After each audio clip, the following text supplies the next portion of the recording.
Hello, everybody. Welcome to my YouTube channel again. And today I have a very special guest, Merill.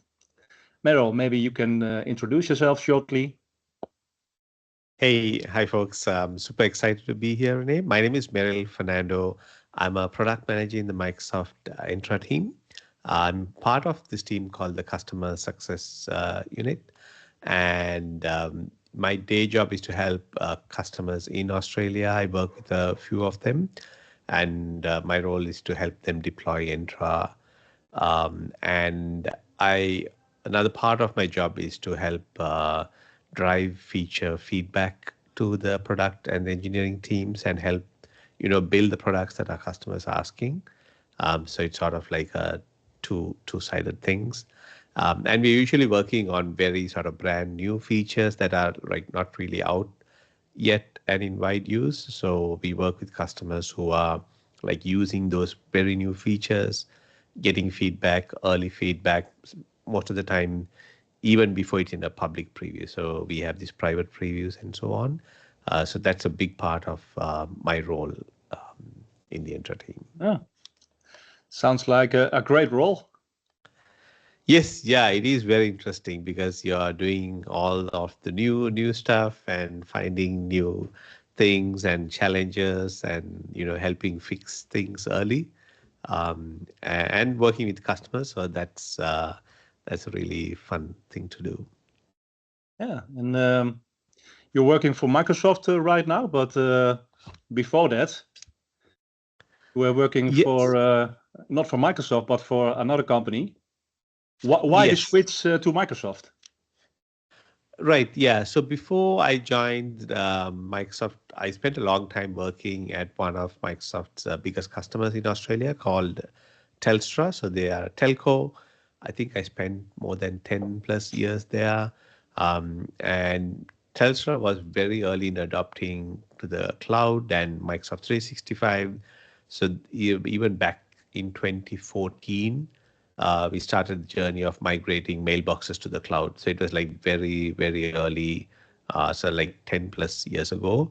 So I was part of that whole journey of moving everything where they used to have like, what was it, 5 MB mailboxes at the time, or like really small. You send some email and it will get, or 50 MB. So it was like 50 MB and people spent a lot of time managing their emails because they were like 100,000 person company. So, large mailbox servers and you couldn't just give out gigabytes of storage to everyone. So they used to manage a lot of those things. So email was like the first to go. We were the first to do a lot of things at that large scale back like 10 plus years ago. So it was very interesting and working on like Entra, conditional access, rolling out Intune. So those were all of the things that I was involved in as part of migration to the cloud. And I got to work with a lot of the Microsoft folks because it was like a big thing even for a lot of the people in Microsoft, especially in Australia, who were, doing things at such a large scale, managing, so many mailboxes and Intune devices and so on. So I learned quite a lot and really became fascinated with, all of the ways of rolling out conditional access and doing all the fun, weird things. So that's why I learned a lot, and eventually sort of a role opened up, and my current, not my current manager, my last manager at Microsoft, he was hiring someone to his team. And so he was asking me if I was interested because I'd moved out of Telstra by then for a short time. And so he asked if I was interested. And yeah, so I sort of joined. I was more actually an Intune person at Telstra more than Entra. I mean, Entra was there, but it's always not a big thing on its own, right? It's slowly becoming a big part of thing. But like you would have a lot of people working on the desktop side and managing the devices and so on, not really have many dedicated identity folks in enterprise orgs. So it was like a different thing, right? Everyone had to do identity, but it's not their core job. Right? Um, yeah, so that's how that evolved. Right. Hey, what does a typical day look for you? For me, my Yeah. typical day is usually because I'm in Australia, it's sort of the times are a bit different. And now I'm part of within customer experience. There is an architecture team. So that's the team that I've joined in recently. And the team publishes sort of overall architecture guidance for Entra. So there are white papers they publish, for example, how to do PCI DSS using Entra, how to achieve PCI DSS using Entra, how to achieve maybe like things like the federal government, the NIST authenticate assurance levels. In Australia, we have what's called the Essential 8 MFA standards. So we write sort of overall architectural guidance on how to use Entra, whether it is, you're doing DevOps and so on. So I'm part of that architecture team. My team is mostly in like Redmond, and there are a few of us in UK and in Germany. So my day usually starts really early. So at about 7 a.m., depending on the daylight savings, sometimes in the early mornings. Usually we have a lot of our meetings and catch up because we are in like 3 different continents. So it's hard to find like a common time for the entire team to meet up and discuss things. So usually it's like very early morning for me. I catch up, and we overlap with like the US evening time and the Australian morning time. There's an overlap. So a lot of the meetings we have around that time. So that's how my day starts. I do a few meetings, and I work from home 100% in my role. So I get to go and drop my kids at school after that. Then I sort of take some time to, do my morning jog or go for a walk. And then I start do the rest of the actual work where I can focus and do things. Sometimes that's customer meetings I have as well. But I spend right now I'm spending a lot of time building things. One of the things we recently launched is the Microsoft Zero Trust workshop. So if you go to ak.ms/ZT workshop, it's something that I've been working on as part of a V team for the last year and a half. We just launched it last month. So it went out. People can take that and deploy, overall zero trust, not just identity. There's Intune, there's Purview. So we have the different zero trust pillars from identity devices data. So a lot of the time I'm working on writing code. We are building sort of some assessments and checks Sounds related to cool. that. So Yeah. these days, that's one of my bigger sort of the projects I work on for this final FY. Maybe you can share the link in the chat later. And when I publish this interview, I will share the link to all the viewers.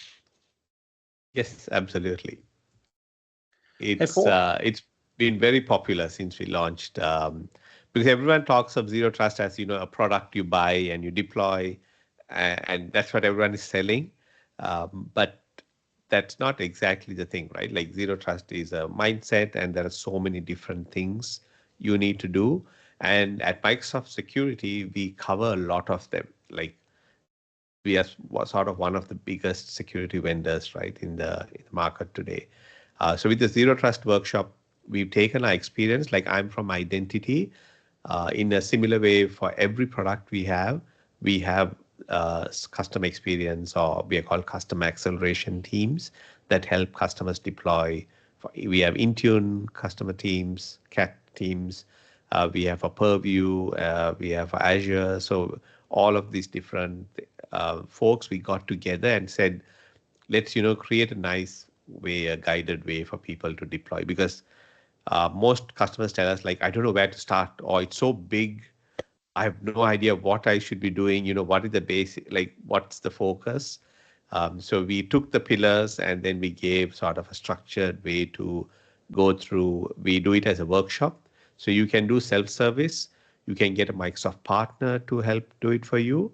And if there is Microsoft Teams, also different teams like Fast Track that can also help depending on your the contract and things you have with Microsoft. Okay. So there are different ways that this can be done. So I'm part of the core team that's building the the core workshop and so on. So yeah, it's been really, really popular with customers, with partners, because there's now, there's a spreadsheet, a really handy spreadsheet people can get, and they can just follow that to know where they are right now, and then try to see, okay, they use it as a way to get funding from their stakeholders to say, look, these are the gaps we have.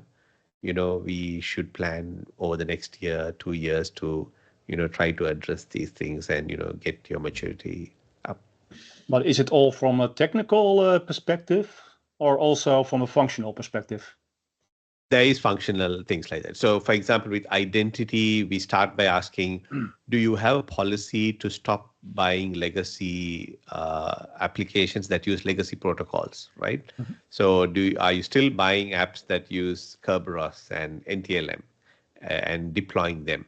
So the first part is to make sure that, your procurement and the vendor assessment teams know what to look for. And you say, as a company policy, we are not going to take those apps anymore, because you can't then do mature things like conditional access and phish resistant MFA. Like none of that can be applied for legacy technology, right? So there is guidance that starts from there. So but it does, we are a lot more concrete. We give you like specifics about Entra, specifics about Intune, but we also focus on like, what's your security posture? Are you doing logging? Are your logs archived? How long are you keeping? So there are all the different sort of components that we do take into account based on what we see from. We get a lot of advice from our Dart team that work on compromises with customers, and then they feed that also in and say, look, this is a common pattern we are seeing. They should be doing this. When we go and try to find, after a customer has been compromised, we are trying to look at the logs, but they don't enable these logs. So it'll be good to, have those things turned on. So we have all of that in the guidance. Okay, sounds like a very good step from Microsoft. It's a Absolutely, very big puzzle yes. for customers. It's getting bigger and bigger. That's true, right? Because people don't know where to start. And a lot of the time we have these workshops. So one of our requirements is we tell customers to bring all the stakeholders, because most of the time you have the identity team, the Entra team or the on-prem AD team doing their own thing. The Intune team does something else. They rarely talk with each other, or when they do, it's only for like, hey, I need you to turn something on, and there's a lot of friction, and they want to avoid talking to each other in a lot of large orgs. So one of the key things we ask when we run these workshops is to make sure they bring all the stakeholders in. So from the devices, the desktop team, from identity, from the security architecture team, cybersecurity team, get everyone together and then People from the discuss. business. Business as well, exactly. The stakeholders for like, there's usually someone who's head of Zero Trust, the networks team, getting them all together and saying, look, it's not a one thing that you deploy and it's done. You need to do all the different bits, right? You need to have device compliance for your endpoints. You need to have a conditional access. Sometimes a lot of customers, we saw a pattern that commonly occurred is they've done all of Intune and deployed device compliance policies and all of that, but they haven't implemented a conditional access policy to enforce it, right? So there is no device compliance check. So the Intune team did their bit, but they didn't do that last thing, which actually gives us security, right? To say, I want to make sure that the Entra sign-in is protected with a device that is compliant. So they didn't do that check. So you're just getting compliant states, but it doesn't mean anything, because the user can still access, even if they're non-compliant, they can access everything, download files, and have data leaking out without having, that block where if it's not compliant, you don't get to access the data side of part. Yeah, customers often approach a 365 platform as a solution. Hey, we implement it one time and we're ready. But folks, come on. The developments are growing so fast at Microsoft. That's true. It is a challenge to keep on top of things. That's one reason I started the newsletter as well on Entra. At Entra.news, I run this newsletter because there's so much happening. And even though for even myself, I'm in the Entra team, and I can't keep on top of all of the new things that come out. So that's the reason I started the newsletter, to say, look, I need to stay on top of this and let me share it with others so, people will find it useful. And that's how I started the whole thing about a year and a half back. And yeah, I've been luckily able to publish. I thought there'll be weeks where I might not have anything, but ended up there's so much. Like every week I share at least a minimum 30-40 links to new things that people have created, whether it's from Microsoft, whether it is someone writing a blog post about, hey, I did this, ran into this issue, this is the thing, the way you can deploy. And yeah, there's so much. Videos, podcasts, people build tools. So I try to, highlight all of that in my weekly newsletter. You also publish a lot of community articles. So yeah, that's very nice. You do a combination of Microsoft and community links. Yes. Yeah, because the community, you can learn so much, right? Microsoft will have the features and the big story that Microsoft wants to tell. And then the community is where people actually implement it, right? And then they go, oh, I tried this and this doesn't work. Or if you do it this way, it works better. Sometimes you have lots of options, right? Like you want to create an extension attribute, or do you create a custom security attribute? Like you have so many options. And then people go like, I tried this works here, this doesn't work here. And they give more like concrete guidance. So that's really valuable, right? Like you sometimes don't get that from Microsoft, because Microsoft, the docs are more like being very generic and saying, these are the options in the platform, the pros and cons, and you decide, what you want to do. But then we have the community building stuff and then saying, I did this, I found this gap, so here's a script I wrote to make it easy. And someone else can then reuse that, right, and build on top of that without having to go through that same learning again. It's a great combination. Absolutely. Yeah. Hey, what inspired you to start the newsletter, and what topics resonate the most with your audience? Yes, the newsletter was actually really like a stroke of luck, because when we launched Entra, we announced Entra, I was trying to get a domain for something completely different. And then I just searched for Entra in one of the domain search tools, and it said Entra.news was available. And I was like, oh, that's interesting. So maybe I can start a newsletter. Yeah. So it was like just happened over the weekend. I was like, yeah, I should. But what it really inspired me was Rod Trent from the security team, the cloud security advocate team. He does this whole KQL, must learn KQL book and so on. So Rod does publish like a Sentinel newsletter. So I was thinking about like I was subscribed to it, and I was thinking it'll be good if someone does something for Entra as well, right, to stay on top of things. And yeah, so then it just sort of clicked for me, like, oh, like Entra.news was available. Let me just start this newsletter and see how it goes.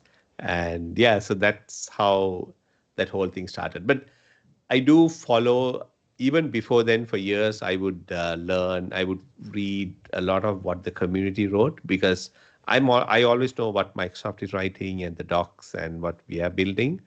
But what I really learn a lot from is the community and people sharing on Twitter, on LinkedIn, the YouTube videos that they post. So I myself, being in the Enter product team, I learn a lot from when people implement things and then they share their learnings. I learn a lot from there, because I get to see the places where, the rubber hits the road, the places where things don't work or where they're rough. And I sort of try to take that feedback into the product team as well.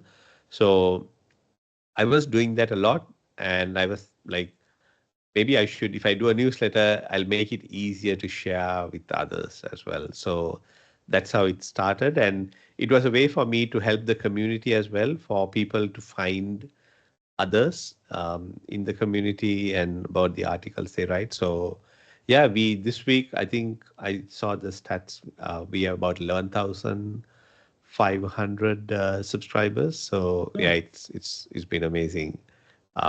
Every day I get, like I said, an alert, and every day I see like 10, 20 new people finding the newsletter and subscribing to it. So it's always good to see that it's of use to folks.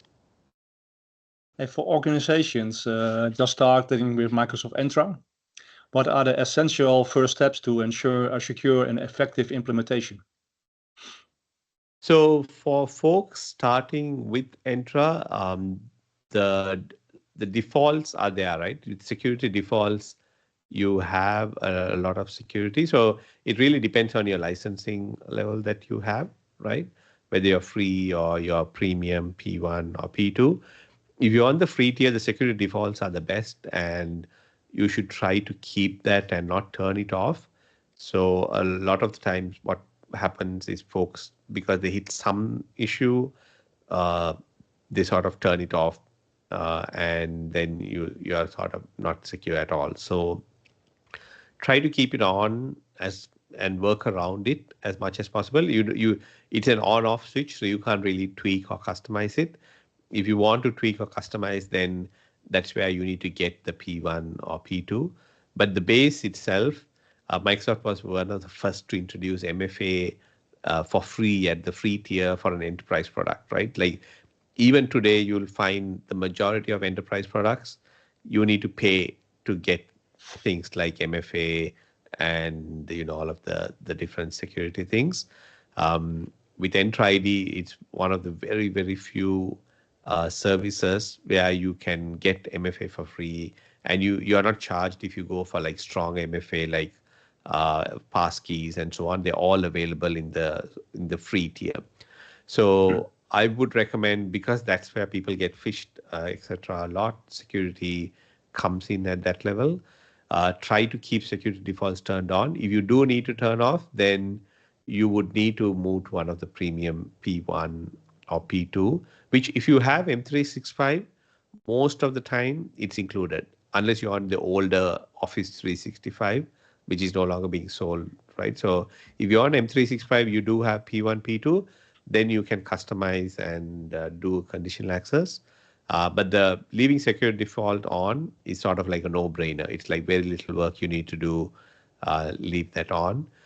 And then if once you get to P1, P2, the biggest one is obviously authentication, right? Like that's where the attacks come in.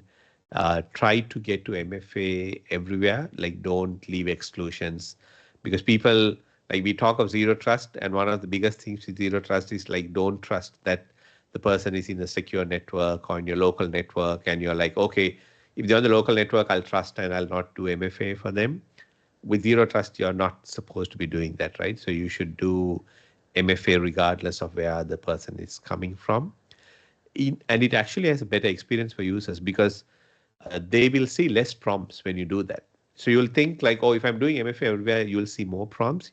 It's actually the reverse, because once there is MFA claim in the sign-in, the user is not asked to sign in again for an MFA. But if you have different policies, like on the LAN, no MFA, outside there's MFA, then your core claim, the PRT, we call it, primary token, doesn't have MFA. So when the person is switching between LAN and outside and coming back in, they'll get prompted, because sometimes they don't have MFA, sometimes they have.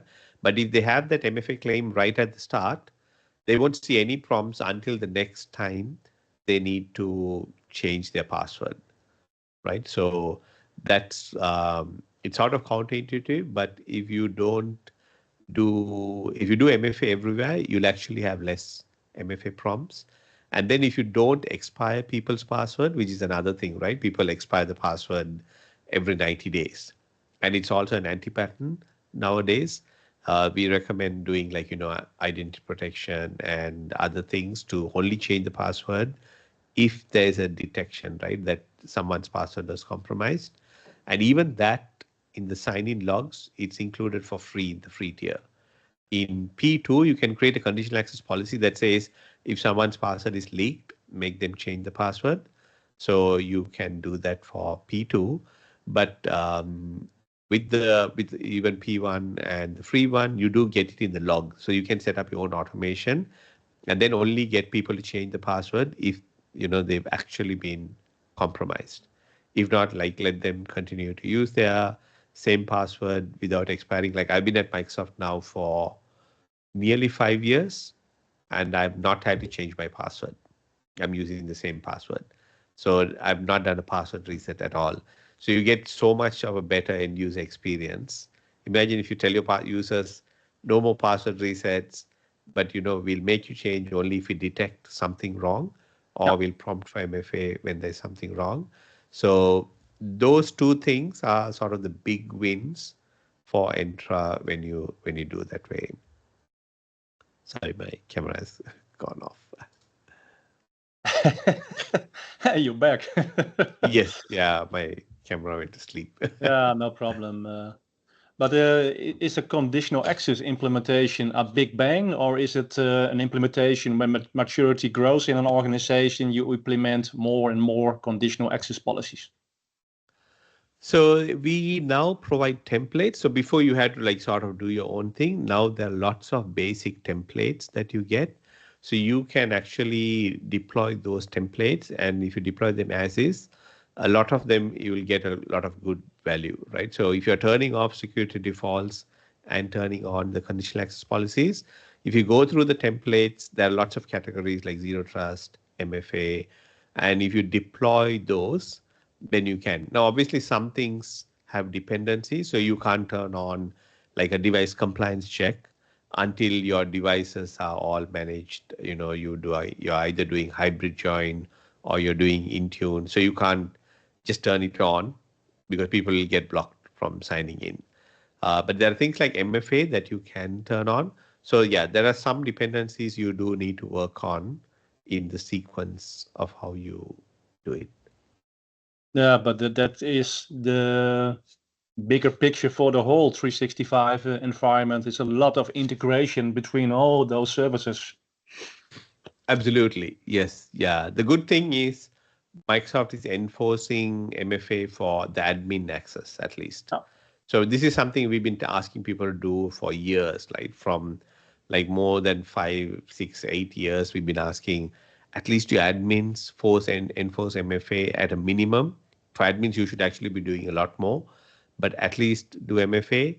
But even that, there are so many who didn't do it, right? Because again, there are lots of the other things that are urgent, and so on. So now Microsoft is enforcing. There's a rollout has already started. Yeah. It's still a percentage. It's not everyone yet. But if you're accessing the Azure portal, MFA is being enforced over a period of time on all the tenants. M365 announced as well that they are also going to do. So there's MFA enforcement coming. So it's been I think once we get over that initial hump, it'll really improve the security for everyone, because attacks are having an easy day, right? Just doing password spray and then being able to get into your admin accounts. Yeah, but yeah, the whole 365 platform is a shared responsibility between the company who uses the platform and also Microsoft from a cloud provider perspective. And I really like the initiative from Microsoft to help organizations to implement those conditional access policies, because I really see a lot of companies that haven't implemented MFA for users, for admins that visit all kind of admin centers. It's so Absolutely, strange. right? Yes, yeah. And even DART, not DART, the Microsoft Digital Defense Report, every year Microsoft publishes a report based on all the attacks we've seen, because we see a lot, right? And what our DART team sees. So they do an analysis of, of all the compromised customers, what are the common factors? And one factor that's very common, if they were compromised, most of the time the admin accounts didn't have MFA, right? So the high chance if someone was compromised, I think it was 80% something last time. 83% of the customers were compromised. Their admin accounts didn't have MFA. So if you have MFA, you know you're putting yourself into that smaller bucket. In your view, what are the most secure authentication methods an organization should prioritize, and why? Yeah, so the most secure ones, obviously the phishing resistant ones. And if you're deploying Windows Hello for Business is something you get like phishing resistant. It's free. It's included in almost every new Windows device you buy. There is a little bit of upfront work to turn on and sort of configure it. We published a whole videos YouTube series on doing phishing resistant authentication just last month. And I did the session on Windows Hello for Business, like how to turn it on and how to deploy it. It was very complicated before. You had like 3 different options: Cloud Trust, Kerberos, like Certificate Trust and Key Trust. We are now, we made it really simple with Cloud Trust, which is the Entra way of doing it. You used to have like 20 pages of steps to do before, where you do so many things in on-prem AD and so on.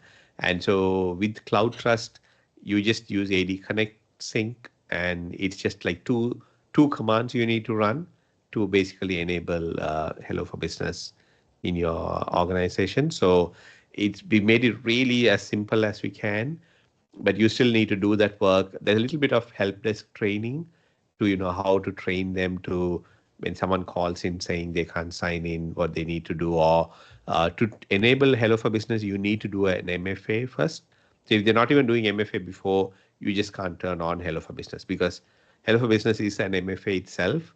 So to get to that state, you need to do MFA or use temporary access pass. But yeah, rolling that out will protect so many of the phishing attacks that your users fall to, because they'll no longer be using a password and it'll work. And the user experience is amazing, because one of my customers, they were testing it, and the admin person said like, oh, I did this Hello for Business, and they were changing password every 2 months. So he did his password reset, and he was expecting to be signed out of all the apps and have to sign in again. But because Hello for Business, there's no password involved, even if you reset your password, your sessions are not impacted on that laptop, on that device. So the beauty is all of your apps will continue working on the day you change your password, because your device tokens don't get invalidated, which they do if you're using a password. But if you're using a passwordless method like Hello for Business, we don't reset your tokens. So the user can continue using, because the password doesn't even come into the picture, and it's an amazing experience for them, right? So they can reset the password, nothing happens on their device, everything just continues working. Because if not, on the day they reset password, imagine you get like OneDrive, Teams, Word, you need to keep signing into each of those apps on all the different devices. So you get a really good sign-in experience, and you get the most strongest auth. So which rarely happens, right? Like best user experience and better security is not something that usually happens. But once you do it, people are like, I just opened my laptop and I'm signed in, right? Like no waiting to do things. The same convenient you get with Face ID, you get on the laptop. It's just that for admins to deploy it, there's a bit of work they need to do, a little bit of work. But once they do it, it's one of the more impactful things. So I would really, really recommend people do that. The other one is passkeys. We just went into GA for passkeys now. It's a little still too early, but you can start deploying it. On the consumer side, it's sort of everyone is switching to it. And I mean, for all of us and anyone listening, watching, you should do it on all of your personal things. Like I'm switching all of my personal, my email, whether I go into the Amazon site, my shopping cart, and like every site where there is passkey support, I start enrolling them into my iPhone or the Android passkey. So like I get secure in that way, right? Like those accounts won't get phished. So yeah, that's the process. Like I would recommend people to start using passkeys. As security practitioners, we should be the people leading, right? We should be reducing all of the passwords we have on all of the sites and moving to passkeys wherever possible. Are there any less secure authentication methods? Oh yes, absolutely. Like things like the SMS, and like even the U.S. government is now recommending people no longer use SMS. I think in the U.S. there have been lots of issues with from the security perspective where SMS and like the telecom, you can't trust it because people now seem to have access to those SMS codes. So you can't rely on that being the only way to secure your identity. So especially the enterprise orgs and people who are very targeted for phishing, you should be switching to using, at a minimum, an authenticator app with OTP. But as I said, yeah, moving to passkeys is the way to go.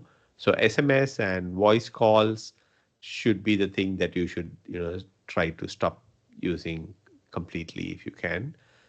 In Australia, we have the government publishes a maturity level for MFA. So you have maturity level 1, 2, and 3. Level 1, you can use anything, any MFA method. But once you get to level 2, you cannot use email OTP, you cannot use SMS, you cannot use voice, you cannot use even the Authenticate app. You can only use passkeys at maturity level 2. So that's the maturity that they're expecting. So Okay. each organization is assessed on their level of maturity for MFA through that. Oh, sounds good. Yes, yeah, it is a good way to assess yourself. Yeah. For orgs, they can see if they're not doing MFA everywhere, they're actually classified as maturity level 0. So at a minimum, you must be doing MFA everywhere, any form of MFA. If you're not doing that, if you have exceptions where you allow people to sign in without MFA for certain traffic, then you're actually at maturity level 0, right? So each company can assess themselves and say, okay, I'm at this level. How do I get to the next level? So it's a good way to know where you stand compared to your peers and other organizations. Oh, true. In what areas of Microsoft Entra do you think customers have the most untapped potential or room for improvement? With Entra, so the room for improvement, I would say, is around authentication, like the Hello for Business and those things that I mentioned. But another area, depending on your licensing, what we do see is a lot of customers who have P2 or they have E5, but they, for example, don't use risk-based conditional access. So this is where, based on the sign-in that is coming, if Microsoft notices it's a risky sign-in, like somebody's coming, the sign-in is coming from a different country to where the person usually is, or the password has leaked, right? There are so many detections that Microsoft have done. I mean, even before AI and machine learning was popular, Microsoft Identity Protection, like 5+ years ago, they were using machine learning to identify the sign-in. So every sign-in is given a risk score, whether it's normal, whether it's, risk is low, medium, or high. High means we know this is definitely a compromised one. So with risk-based conditional access, you can say when you get a high, whether to block that access or whether to make that user do another MFA or to make that person reset their password. So with that's a feature where we see a lot of customers still not using it, and that is What like and like a very why? low impact. Yeah, that's the thing. So it's half of the time they don't really know or see Uh, understand the value, and that's the thing we are trying to educate them. And it's also something they need to turn on, right? So Microsoft doesn't turn on things which can cause support issues for customers. So they need to go through an initial process because the logs have been sending signals, and we already have been flagging different people. So if you just immediately turn it on, then on day one, the moment you turn on, everyone with high and so on will get impacted. So what you should do is, and we publish all of this in the docs, is first go and look in your risk in Entra, in the risk blade, see who has been affected. If they're very old, you should go and sort of dismiss them, right? And if it's something recently, you must investigate and understand whether it's actually a compromise or not. But ideally, you want to just go through and clear everything, and then you can turn on that conditional access policy. And that's a protection, like it's something you are paid for if you have E5. And we are trying to convince that there's so many customers that are not using that capability. And that's one of our goals this year, is to help train people on that. And it's a very low risk item to turn on. So if you have E5, you will not turn that on. That's something you should definitely go and try to look at that and turn on the risk-based conditional access policy. Yeah, I totally agree. And I think often it has to do with a lack of focus or knowledge or a combination of that. Yes, or they don't exactly. Some don't have time, right? As I said, there aren't many sort of dedicated identity or Entra admins for an organization. So they are doing lots of other things, and sometimes even security is not their main thing, right? They are waiting for somebody in the cybersecurity team to tell them. Oh.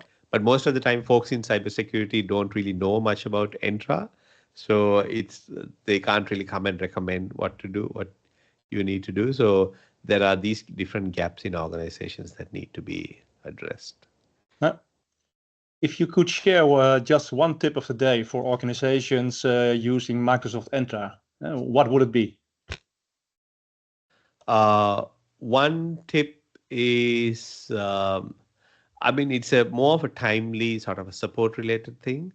We are shutting down the old Azure AD Graph and MS Online PowerShell graph modules, and we still see a lot of usage. Sometimes the customer is using it, sometimes they're using a third-party product that is using those PowerShell modules and so on.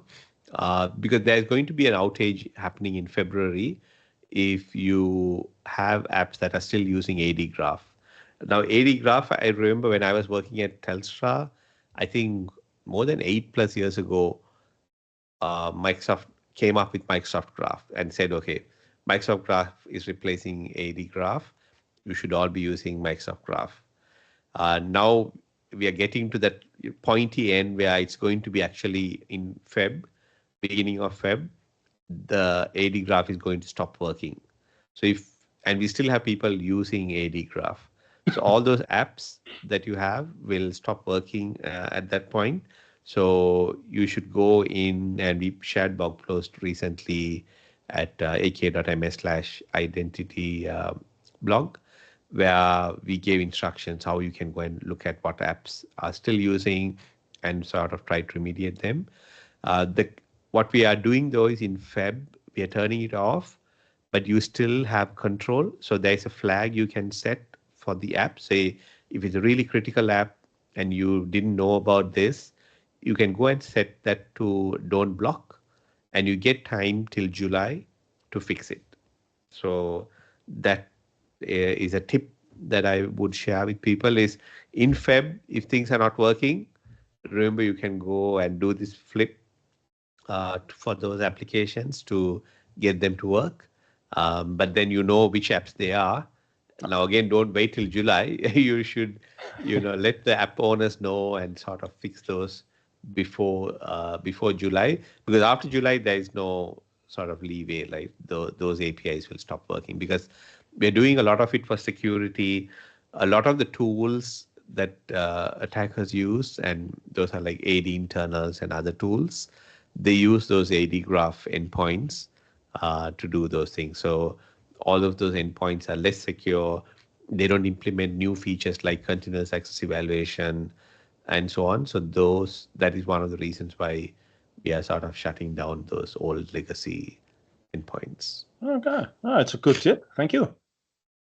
Hey, as a Cool. last Time question for you, What trends do you see shaping the future of identity and access management, and how is Microsoft Entra preparing for them?